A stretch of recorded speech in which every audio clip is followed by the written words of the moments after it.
I don't know about you, but most of my future's ahead of me. So when planning for that future and looking ahead, maybe here's a few ideas that'll help you do your very best in that future. One of my heroes, Stephen Covey, who passed away recently. When we were starting the Covey Leadership Center in the early 80s, I was really nervous. And Stephen was in attendance when I gave a presentation to a bunch of supervisors. I finished and sat down, and he took me to dinner. He said, "Can I give you some feedback?" I said, "Yeah." He said, "You're a good teacher." I said, "Well, thank you." He said, "You're a good trainer." He says, "You reach people really, really well." I said, "Thank you." He said, "The only advice I'd have to give you is seek to bless, not impress." Seek to bless, not impress. What I realized is when you and I are seeking to impress people, that we're great and we're wonderful and we're smart and we're clever, our focus is on ourselves. And when you make a mistake, you go, "Uh-oh, did they see that mistake? What do they think of me? Other people don't make that kind of mistake." And we start doing this self-guessing. We become self-conscious. And we end up making more mistakes. But when our focus is to bless others, I have some information that I think will make their lives better. And you make a mistake, you go, that didn't work for them. Let me just brush that away and do something that will work for them. Let me make sure we're connecting and they're understanding.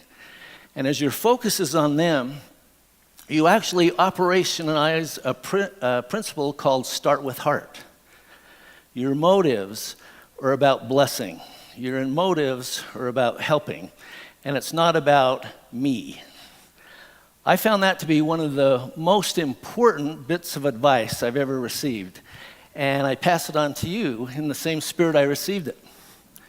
Other lessons learned: become the person you're training others to be.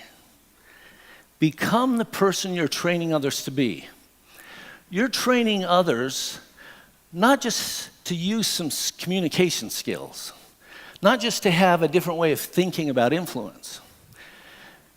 You're training them to become more effective people who are driven by mutual purpose rather than self-purposes at others' advantage. Now, I apologize in advance. I'm going to break a taboo. I'm going to use a word we don't use in business.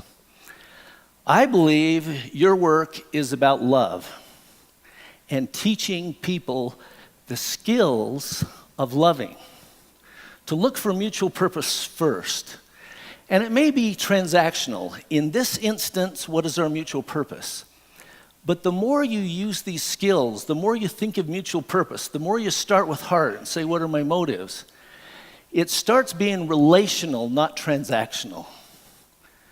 You're looking for a way that works for them because you want them to succeed.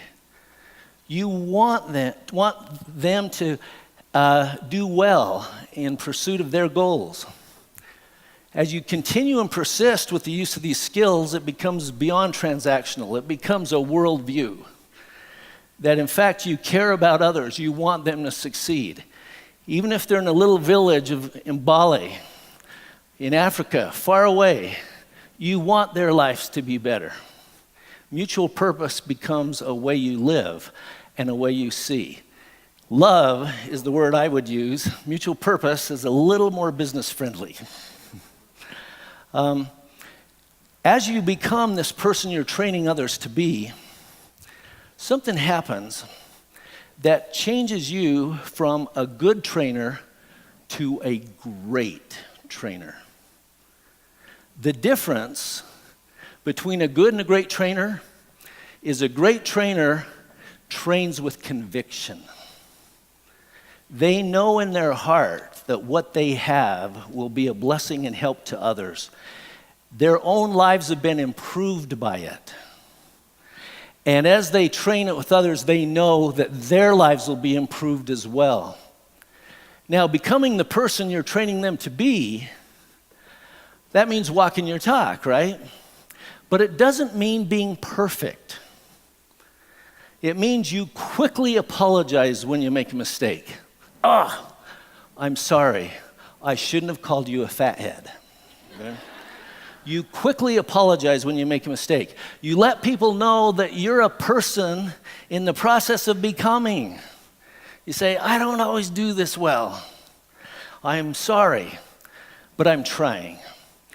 And you then, by doing that, model to them what you want them to become, a person who's becoming something even more effective than they were before, with better relationships as a result. You don't have to be perfect, you just have to be trying.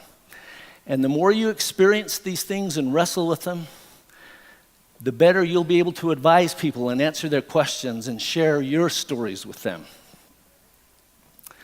I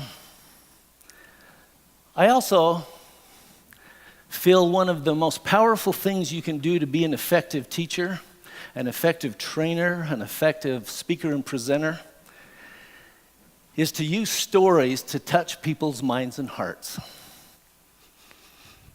What I found is by telling heartfelt stories, people not only get the idea you're trying to make mentally, but they feel something in their heart as well. They associate with experiences they've had, and that tends to validate what you're telling them in the story.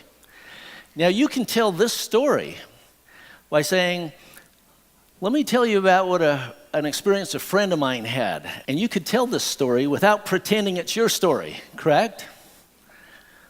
But as you work with these skills and live with your skills, as you contact participants after the fact and say, how's it going? What's happened? You'll begin collecting stories that are your stories.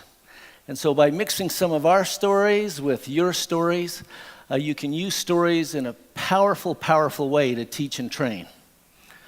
Well, let me summarize. Oh no, we got to talk about your future, right?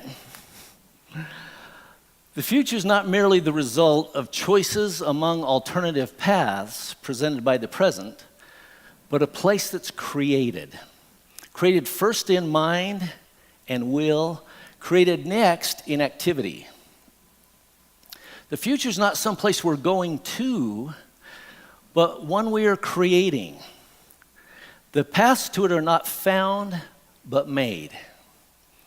To quote one of my favorite people, the best way to predict your future is to create your future.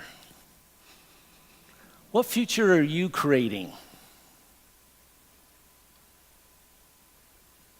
Wish you all the best. Thank you.